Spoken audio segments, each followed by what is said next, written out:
in early evening and give darshan to the devotees.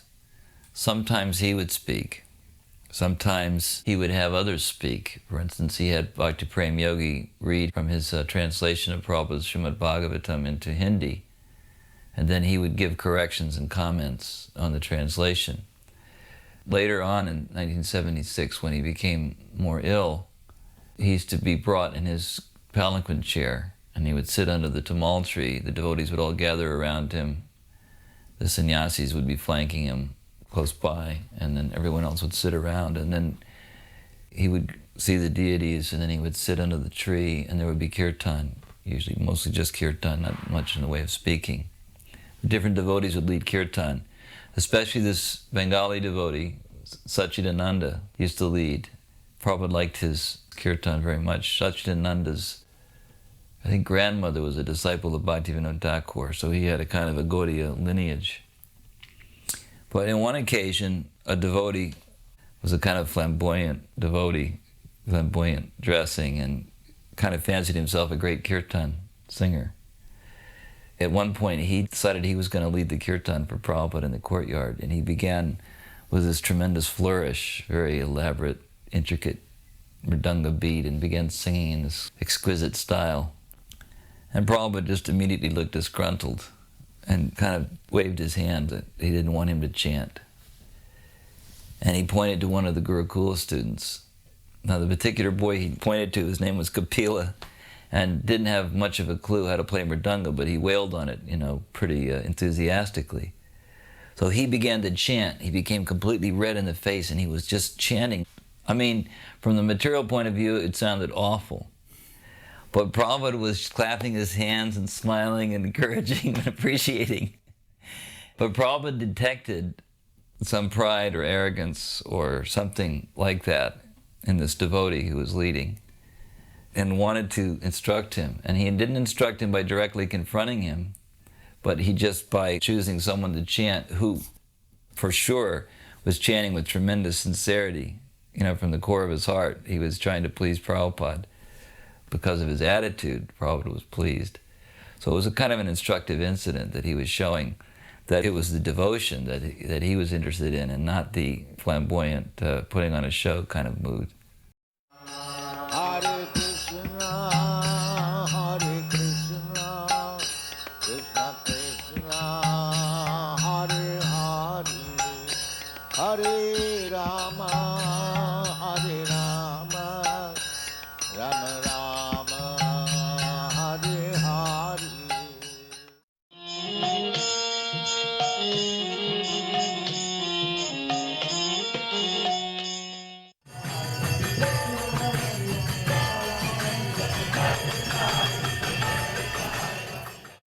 Somebody said to me, service and separation is better. So stay back and do the sandalwood paste for Prabhupada, and you will get so much benefit. And I said to the person, if there's so much benefit staying back, doing the sandalwood paste for Prabhupada, why don't you stay back? So then we both got in the car and went to the airport. At the airport, there was many doors that Srila Prabhupada could come out of. And somebody said it must be down here. So we were down there and we were all like chanting and dancing. It was absolutely ecstatic. And then all of a sudden, someone looked around and went, Hari Bol Prabhupada. So he came out of one of the doors that we didn't expect him to. And I was more than surprised. I didn't realize how effulgent he would be. I was absolutely flabbergasted. When Srila Prabhupada arrived, there was newspaper reporters and they wanted an interview, so he went into the VIP room at the airport. The first question they asked him, Swamiji, you were here last year and again you've come this year. Why have you come again to Melbourne this year? Prabhupada said, I would not need to come here if you were not dogs and hogs. But he explained that this Krishna consciousness separates the human beings from the hogs and dogs. So, newspaper headline read the next day, Swamiji's come to hound us.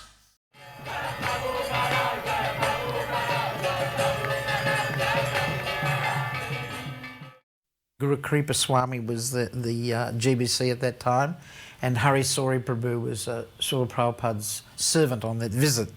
Of course, Hari Sori Prabhu joined in the Melbourne Temple some years before. So each evening, Srila Prabhupada gave Bhagavad Gita class, and a kirtan was held, and the public were invited to come along to the lecture. So I remember each evening, Guru Kripa would lead a very, very ecstatic kirtan, and Prabhupada would sit and watch the kirtan each evening. We used to run up and down the whole temple room and jump. Each time we would go to one end, we would all do a big jump. And then we would run down to the other end in front of the deities and jump before them. And one night we were going on like this for about 15 minutes, and Prabhupada was sitting there and he was so happy, and every time he'd jump he would motion with his hands like this.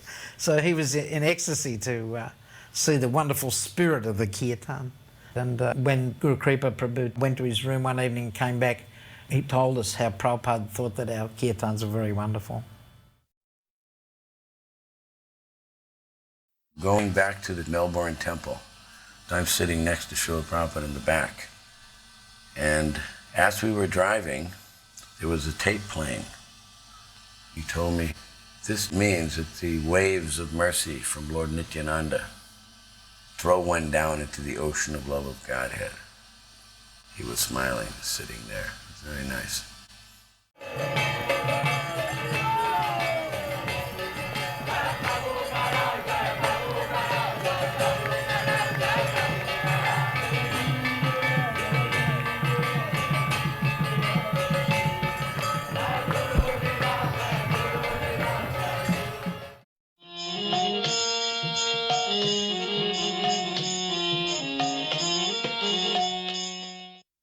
Soon after Prabhupada's arrival, Radha Ballabha revealed to Prabhupada a problem, big problem that was going on in the LA temple at that time.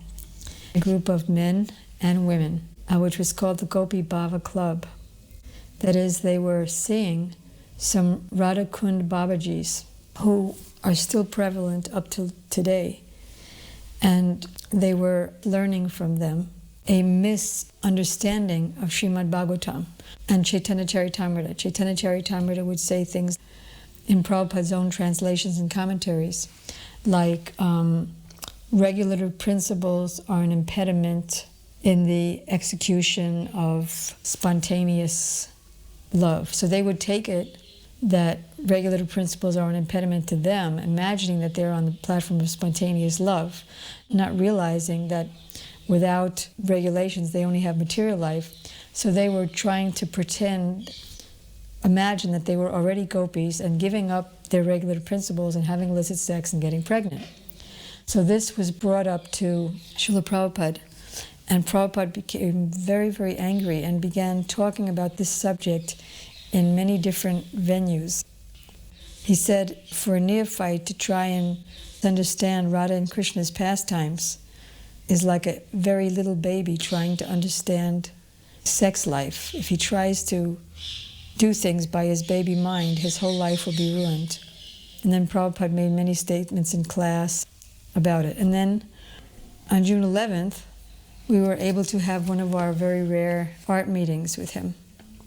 And present were Parikit, Murlidhar, Jairam, Charuhasa, Dhriti, Dirga, and myself. That was the art department at that time. So then Jairam showed his picture, and Prabhupada said, why do you do the same picture all the time? Why do you always do Radha Krishna? Why don't you do a different picture? Then when Charuhasa showed his picture, which was some meeting of Radha and Krishna, Prabhupada began to condemn the Sahajiyas. He said, why do you imagine some pastime of Krishna? It's like you're thinking that Krishna is some playboy and he has so many girlfriends. And then you're imagining, oh, now I understand Krishna. I can control Krishna and make him as I like. Now I'm perfect. So he's saying that even the devotees who weren't in the Gopi Bhava Club, we all had some tinge of that Sahajiya and impersonalism. Therefore, he's Nirvishesha Sunyavadi Paschitadeshatarani. And he explained that we should understand the words of Sri Jiva Goswami, who said that Krishna is transcendental and would never have anything to do with material energy. He said Radha Krishna's intimate pastimes are not for being explained by the neophytes. How can those engaged in illicit sex and smoking bidis think that they are understanding and having any relationship, and what to speak of becoming the gopis? If we misunderstand Radha and Krishna from a wrong person and by our own imagination, then we'll think that Radha and Krishna are similar debauchery, and we'll use that so-called debauchery of Radha and Krishna, which is pure, to support our own illicit activities. So then Ramaswara said to him, but they think that they're becoming purified by this. So Prabhupada said, not purified, but putrefied. So Pariksit asked Prabhupada at the art meeting, so should we just stick to painting the first and second cantos, which are Krishna's like 2 lotus feet? So Prabhupada said, no, go on painting these upper cantos, and by painting you'll become purified and qualified. What I remember most of that time was the first time I physically saw Prabhupada, and I was very much moved by the magnitude of his presence. It was almost indescribable. It was just like the sun rising. It was just such a powerful experience seeing Prabhupada and feeling his presence.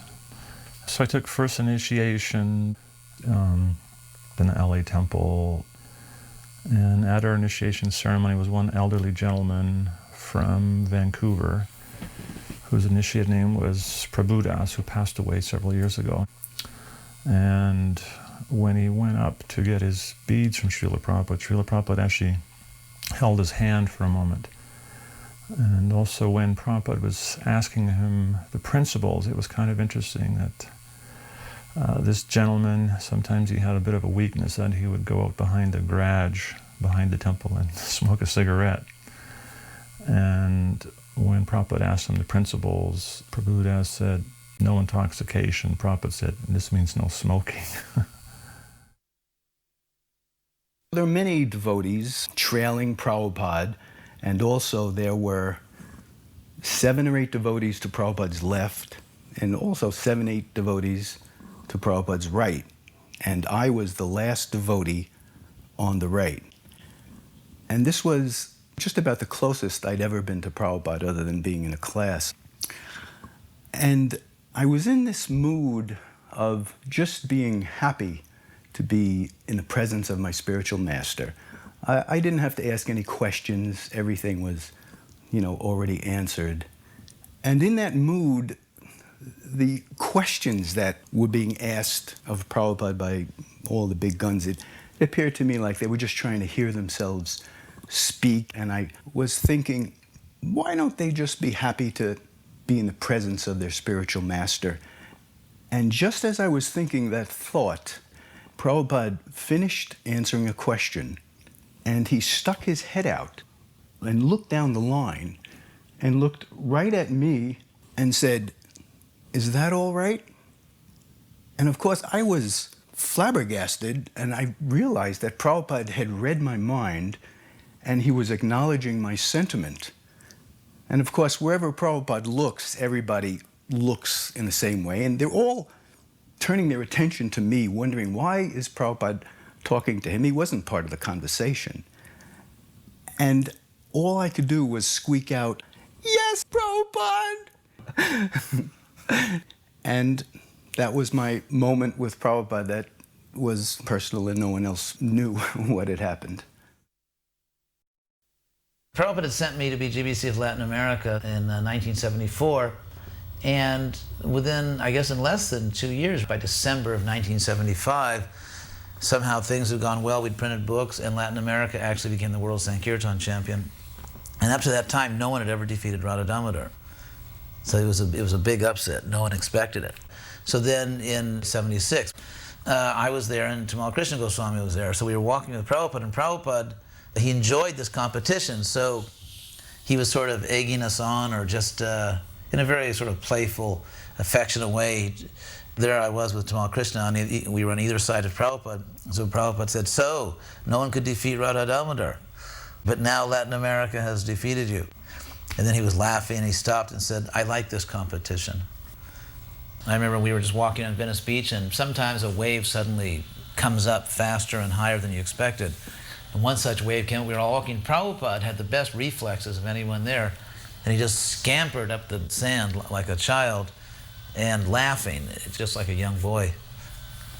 Another time, we had arrived in Venice Beach, and we had walked, and we're back in the parking lot. So whenever Prabhupada got back to the parking lot, he would stamp his feet on the ground to get the sand up. So as we were stamping our feet, two big dogs came. They looked more like small horses. They were these huge dogs, and they started barking at us. I remember Brahmananda was there, and all these other big sannyasis. No one moved. So Prabhupada stepped forward with his cane and chased the dogs away. Abhaya, Charanaravinda, fearless. I had been anticipating his visit for some time and was very keen on getting some kind of exchange with Srila Prabhupada. And initially, as a book distributor, I was told that the ladies' book distribution party was going to go on one of the morning walks. But as so many devotees wanted to go on the morning walk, it was more and more evident that that wasn't going to happen. So I had heard that Srila Prabhupada liked it when the ladies oodled like they do in Bengal. So I decided that I could make an offering of oodling for Srila Prabhupada. The moment that he came into the temple room for greeting of the deities. And I was going to oodle for 3 long times, all the way to Gaurnitai's altar. So it so happened that, of course, when Srila Prabhupada came out, everyone hit the floor saying their obeisances, and I was this single young lady in the balcony oodling at the top of my lungs by myself. By the time he got in front of Jagannath's altar, he kind of tilted his head a little bit as he was listening to me oodling, questioning what I might be doing, and his brow furrowed a little bit. And by the time he got to the middle of Rukmini and Dwarkadish's altar, he just broke into this huge smile. And he kind of like whisked his head up in the direction of the balcony, and he offered me back this just huge smile of acceptance, shook his hands in pranams a little bit with his cane, and then just kind of nodded his head and proceeded over to Gaurnitai's altar. And so that was the perfection of my little service I was able to offer to Srila Prabhupada. Srila Prabhupada gave cookies as usual. When there was extra cookies, then the men up front would start reaching out. Prabhupada would give out as many cookies as he had. And Manmohini brought a gallon glass jar of gulab-jamans. So then Srila Prabhupada, after he ran out of cookies, he handed out all the gulab-jamans. And he was looking on both sides of the steps on his Vyasasan for whatever edible items people had brought him, and he handed them out. And the excitement in the temple room was just growing and growing because Prabhupada was really reciprocating with everyone's desire to receive something. And so then he handed all the flowers out that were on the Vyasasan. And then he started to pull the flowers that were pinned as decorations on the Vyasasan, and he handed those flowers out.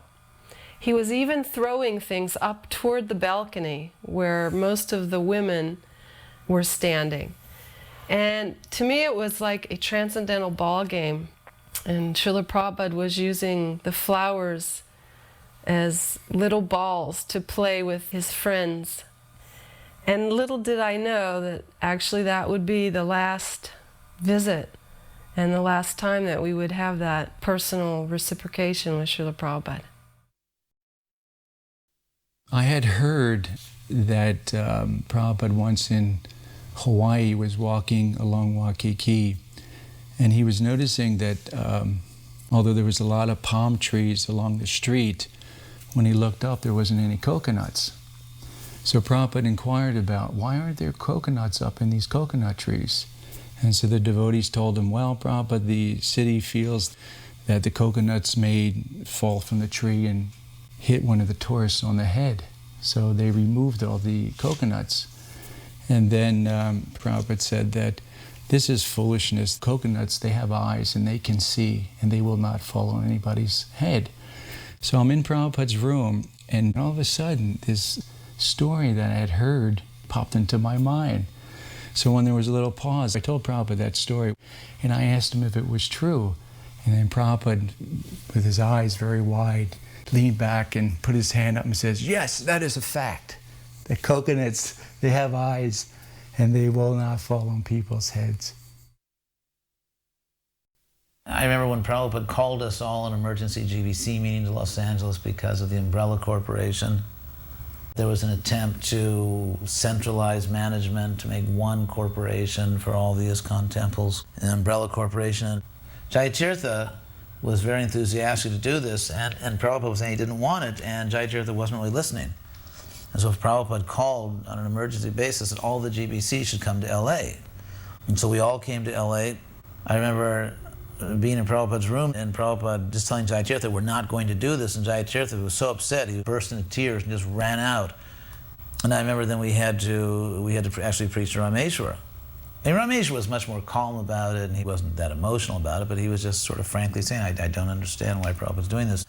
And of course, it turned out Prabhupada was perfectly right, because with all the legal cases we've had, if it had been one corporation, it would have ruined everything. So Prabhupada was absolutely right. But Prabhupada, with an upward motion with his hands, he said, this umbrella will go like this, like an umbrella that suddenly flips up and stops being an umbrella.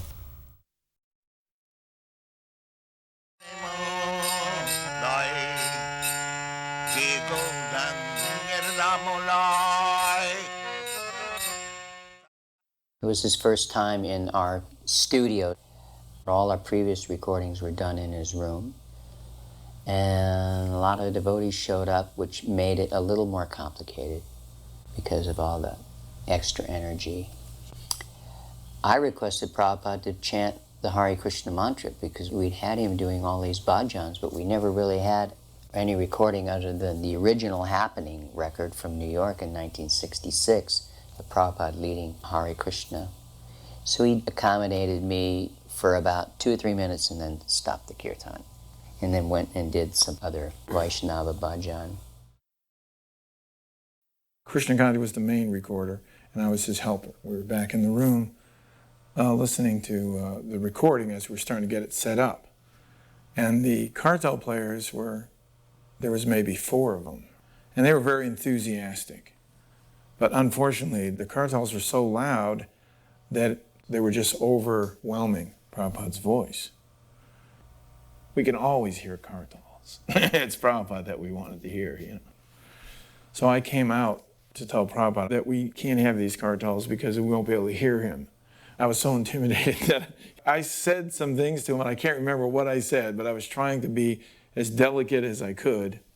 And finally said, you're the experts, do whatever. We tried to do the recording, and we stopped because the Mridanga player couldn't play properly the way Prabhupada liked it. So he was there showing us how to play Mridanga. But most people would try to follow Prabhupada rather than keep a steady beat for Prabhupada to follow. So, and then I told him that we had the technology that he could overdub it later, which is what we had normally done, and all the recordings up in his room. Whenever I recorded with him in LA, as soon as the recording would end, he would always go, and so how long is it? He would always want to know how long the recording was. There was never a retake. It was always one take. Prabhupada had finished playing, and he stood up, and I went out and spoke to him and said, Prabhupada, I wanted to play something for you. And he sat back down, and he said, go ahead. When I put the lyrics down in front of him, Bhagavad Gita, You're Not That Body, and I think Time for Going Home. From the Change of Heart that we were going to record. This is before we had funding for it. We were just putting them together. So he looked at them, and then we played portions of the songs. And then he just looked at me and said, so what is this for? I said, well, we want to make an album to distribute, to glorify Krishna and teach the philosophy. And I said, some of the big men say that it's Maya.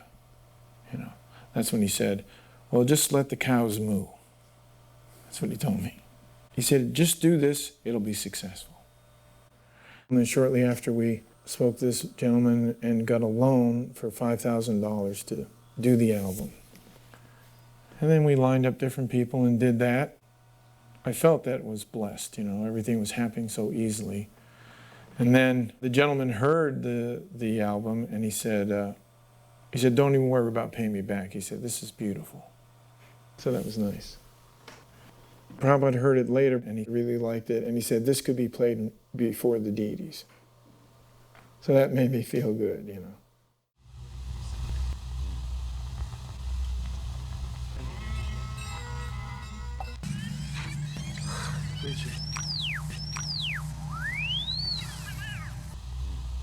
My father wanted me to become like this.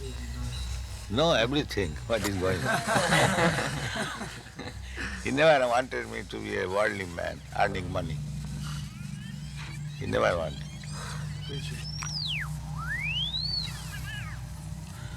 There was some arrangement for my going to England after my college education to become barrister. My father refused. No, my son is not going to be a lecturer.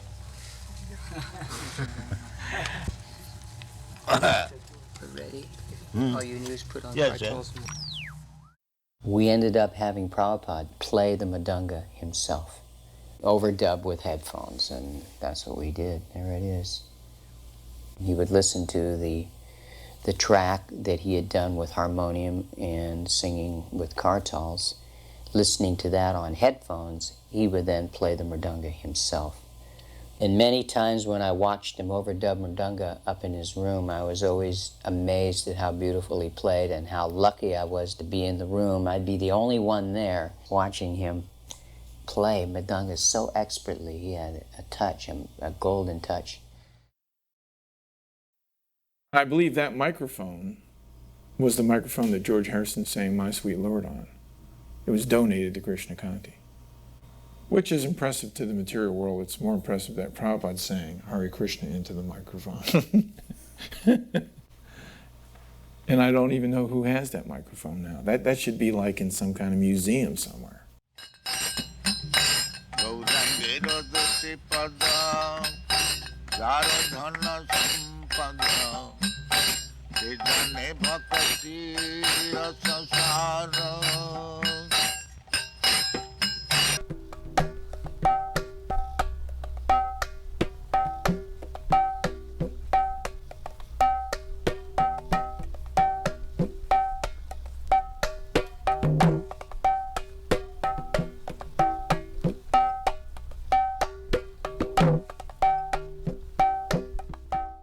There was a plate of sweet balls and fruit that was brought in for Prabhupada. At one point he picked up an orange and ate it. And then when Prabhupada finally left, everybody bombarded the plate. So by the time I got there, everything was gone but the orange. So I took that. Yeah, and I still have it. I never thought I'd see it again. Wow. And it still tastes nice. It's very orangey. I have it wrapped up, it's on the altar. While he was being massaged by Hari Sari, I asked him if he was aware that Vishnujan Maharaj had probably committed suicide. Prabhupada suddenly looked up at me with concern and said, "Why do you think that?"